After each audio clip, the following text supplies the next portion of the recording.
When it comes to the success of large language models, in my humble opinion, it all depends upon the underlying data it used for its training and for fine tuning. Synthetic data has emerged as a promising solution to address the challenges of data scarcity, privacy concerns, and high costs in AI development. By generating realistic and diverse data sets, synthetic data enables the training and evaluation of AI models at scale across various domains.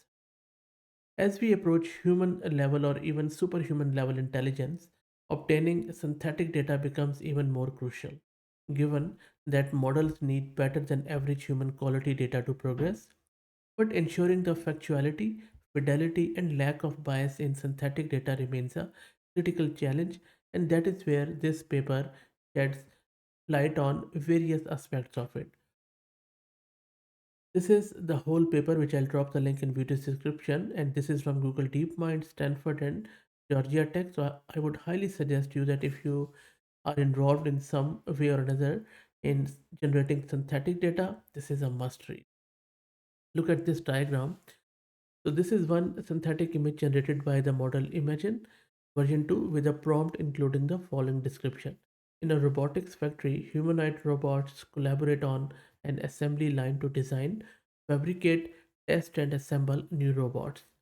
The new robots they are manufacturing look similar to those robotic workers who are creating them. And then they also added some style controlling text from aesthetic considerations, and look how good that looks. The thing is that the rapid advancement of AI technologies has led to their widespread adoption across numerous domains, from assistant agents and software development to healthcare and finance, and the reach is diverse. But the success of AI models heavily relies on the availability of large, diverse, and high quality data sets for training and evaluation.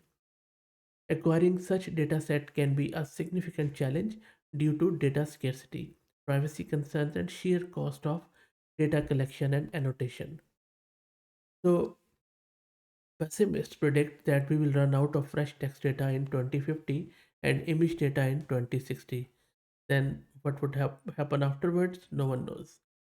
Synthetic data has emerged as a promising solution to address these challenges. Synthetic data refers to artificially generated data that mimics the characteristics and patterns of real world data but is created through algorithms, generative models, or even simulations rather than being directly created by humans.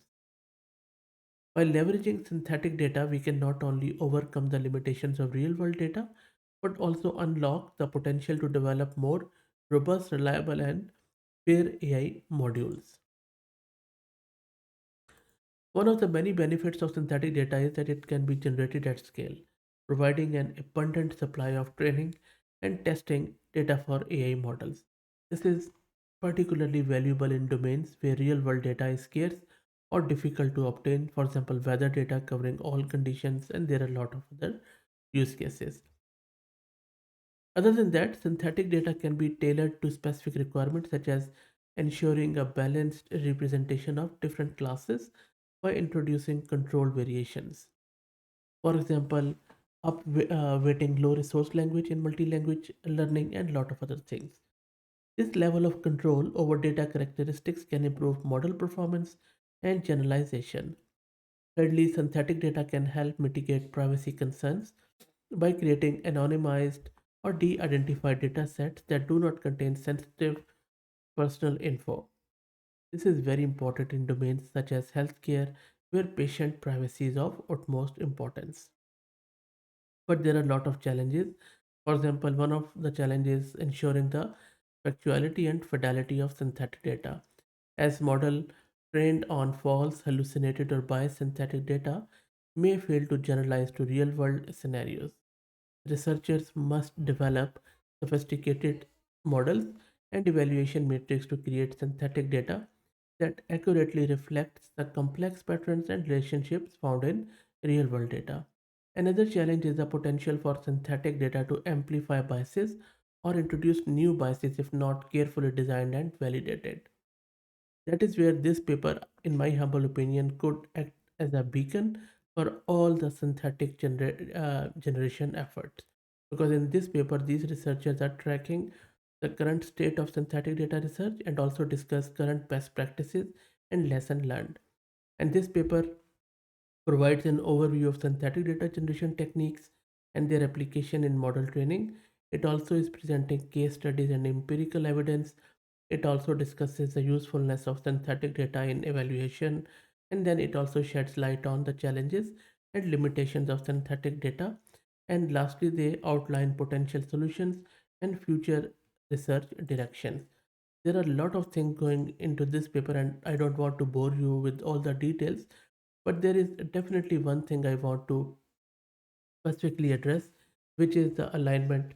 Synthetic data can serve as a promising approach for training instruction following models, particularly in scenarios where real world data is scarce, expensive, or challenging to obtain.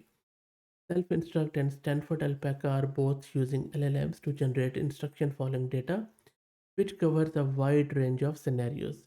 They first pick a small set of seed instruction following examples and then ask the LLM to imitate the format to generate more demonstration.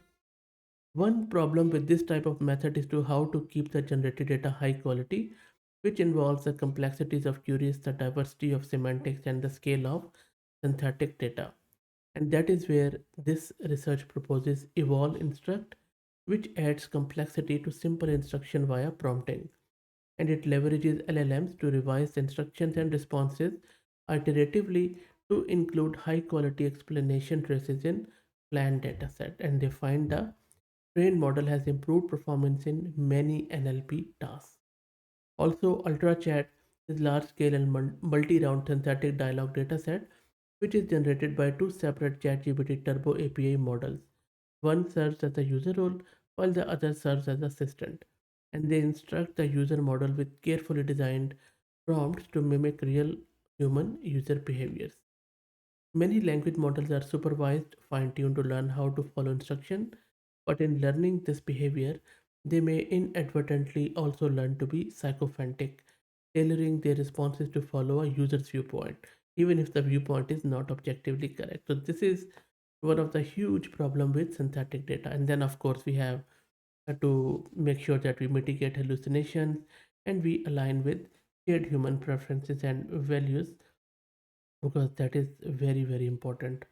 And this um, paper is also, as I mentioned earlier, is full of a lot of evaluation perspectives like factuality, safety, assisting human valuations, and a lot of other things, and also discusses the limitations around this synthetic data. Anyway, I will drop the link to this paper in video's description. Please read through it, let me know what do you think. If you like the content, please consider subscribing to the channel, and if you're already subscribed, then please share it among your network, as it helps a lot. Thanks for watching.